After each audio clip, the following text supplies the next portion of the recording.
Sein Name ist Mahendra, ein Bauer, der im ländlichen Sri Lanka lebt und sein ganzes Leben auf Zuckerrohrfeldern gearbeitet hat.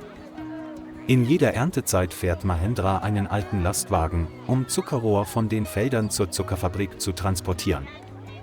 Das Auto war alt, der blaue Lack verblasst, aber es war viele Jahre lang ein unverzichtbarer Begleiter.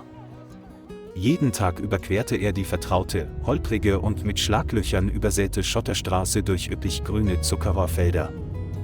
Es war ein sonniger und milder Tag, er belud den Karren mit Zuckerrohr und machte sich auf den Weg zu seiner täglichen Reise. Das Auto wackelte ständig, die Räder hüpften jedes Mal, wenn sie in ein tiefes Schlagloch auf der Straße fuhren. Mahendra schürzte die Lippen, umklammerte das Lenkrad fest und versuchte, das Gleichgewicht zu halten, als er den holprigsten Teil der Straße passierte. Plötzlich machte das Auto einen Schlenker und neigte sich stark zur Seite, als das Vorderrad in ein großes Schlagloch geriet. Das gesamte Auto überschlug sich, Zuckerrohr fiel über die ganze Straße und durch die Kollision blieb das Auto mitten auf dem Weg stecken. Mahendra geriet in Panik und kletterte hastig aus der Hütte.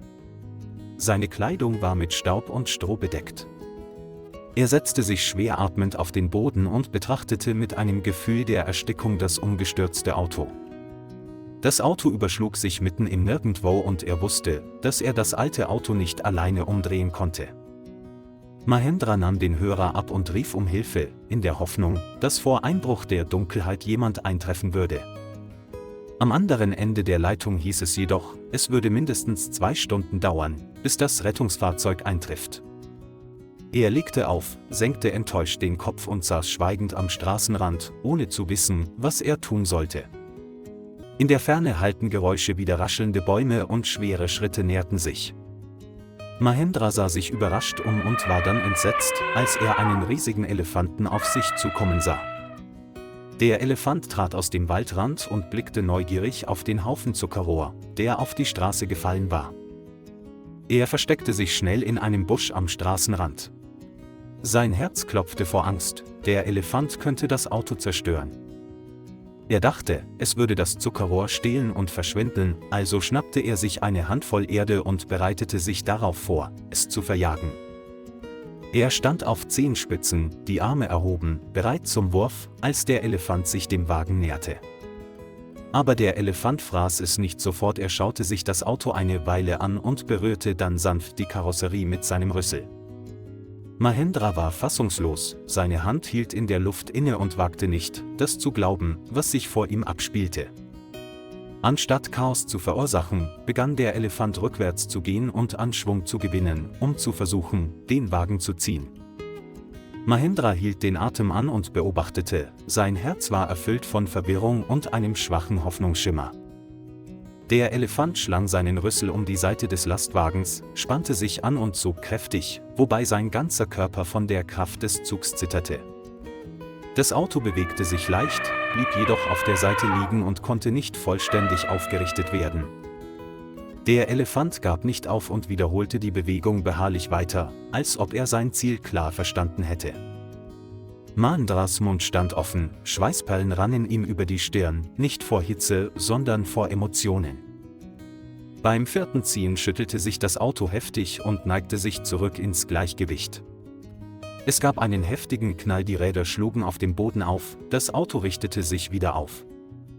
Mahendra trat aus dem Gebüsch und traute seinen Augen nicht, als er sah, dass das Auto komplett umgebaut worden war.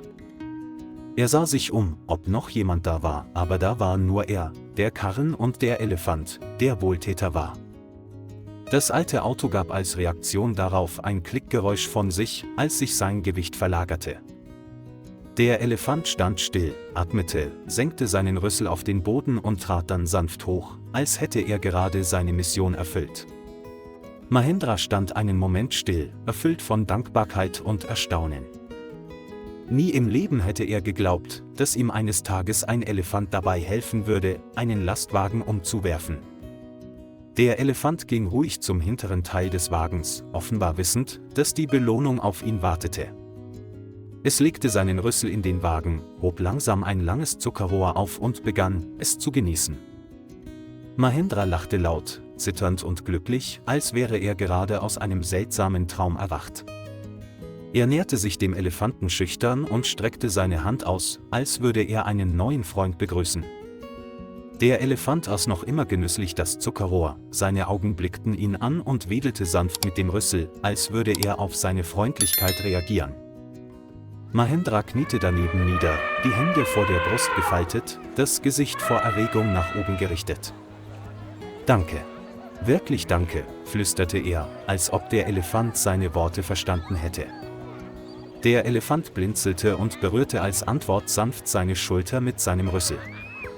Der Nachmittagswind wehte sanft über die Felder und trug den süßen Duft des Zuckerrohrs und ein seltsames Gefühl des Friedens mit sich. Er stand auf und ging ein paar Schritte zurück, wobei er das riesige Tier weiterhin im Auge behielt.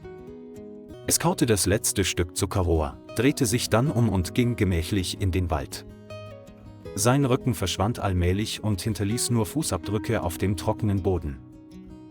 Mahendra holte tief Luft und hatte das Gefühl, gerade das Heilige inmitten des Alltäglichen erlebt zu haben. Er stieg ins Auto, seine Hände zitterten, als er den Motor startete. Das Motorengeräusch schien zu bestätigen, dass das Fahrzeug noch in Betrieb und in Ordnung war. Das Auto setzte sich in Bewegung und die Räder zerquetschten die auf der Straße verstreuten Zuckerrohrhalme. Mahendra fuhr langsam, während er in Gedanken noch immer über die seltsame Begegnung nachdachte. Jedes Mal, wenn er in den Rückspiegel schaute, stellte er sich vor, wie der Elefant im Wald verschwand. Als die Arbeiter im Werk ankamen, fragten sie überrascht nach den Kratzern und dem Schmutz am Auto. Er lächelte nur und antwortete kurz: „Es gab einen Waldgott, der mir geholfen hat." Sie lachten, weil sie dachten, er mache einen Scherz, aber seine Augen sagten keine Lügen. Er stieg aus dem Auto und blickte zurück, als sähe er einen Freund an, der gerade wieder zum Leben erwacht war. Mahendra setzte sich hin, um sich auszuruhen, trank einen Schluck Wasser, doch seine Gedanken waren immer noch mitten im Wald. An diesem Tag wurde nicht nur sein Auto gerettet, sondern auch sein Glaube an Wunder wurde neu entfacht. Mahendras Geschichte ging viral und erschien innerhalb weniger Tage in den sozialen Medien und in lokalen Zeitungen. Eine Gruppe von Journalisten und Polizisten ging in sein Dorf, um die seltsame Geschichte zu überprüfen. Sie brachten Kameras, Notizbücher und Jeeps mit und waren bereit, bei Bedarf in den Dschungel zu fahren. Mahendra hieß sie herzlich willkommen und konnte seine Aufregung nicht verbergen, als er den ganzen Vorfall schilderte. „Ich habe es selbst gesehen, niemand sonst", bekräftigte er und zeigte auf den vertrauten Straßenabschnitt. Für die Polizei bestand kein Zweifel, das Auto hatte noch leichte Dellen und einige Elefantenrüsselspuren. Sie baten Mahendra, den Weg zu weisen, und die Gruppe stieg noch am selben Tag ins Auto und machte sich auf den Weg in den Wald. Die staubige Straße tauchte wieder auf, immer noch gezeichnet von Radspuren und Elefantenfußabdrücken. Mahendra gab dem Auto ein Zeichen zum Anhalten und führte sie dann zu Fuß einen Pfad in der Nähe des Zuckerrohrhains entlang. Aus der Ferne hallte das Geräusch von Elefanten wieder. Nicht nur ein Elefant, sondern eine ganze Herde ruhte am Waldrand. Die Gruppe blieb stehen und war überrascht, die Elefantenherde dicht beieinander stehen und gemächlich Zuckerrohr kauen zu sehen. „Das ist es", sagte Mahendra leise und seine Augen füllten sich mit Tränen, als er den Elefanten erkannte, der am Tag zuvor sein Retter gewesen war. Er ging zum Heck des Wagens, öffnete den Kofferraum und schüttete leise einen Haufen frisch geschnittenes Zuckerrohr heraus.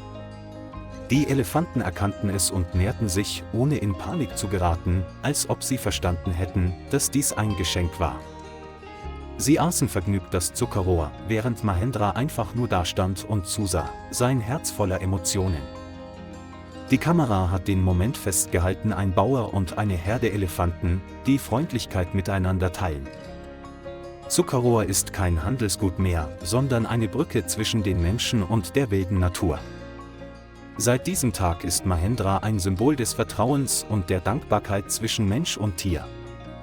Der alte Lastwagen begleitet ihn noch immer, doch nun transportiert er nicht nur Zuckerrohr, sondern auch eine zauberhafte Geschichte. Und irgendwo tief im Wald wacht der wohltätige Elefant noch immer still über den Freund, den er einst gerettet hat. Was denkst du über diese Geschichte? Bitte hinterlassen Sie Ihre Kommentare im Kommentarbereich.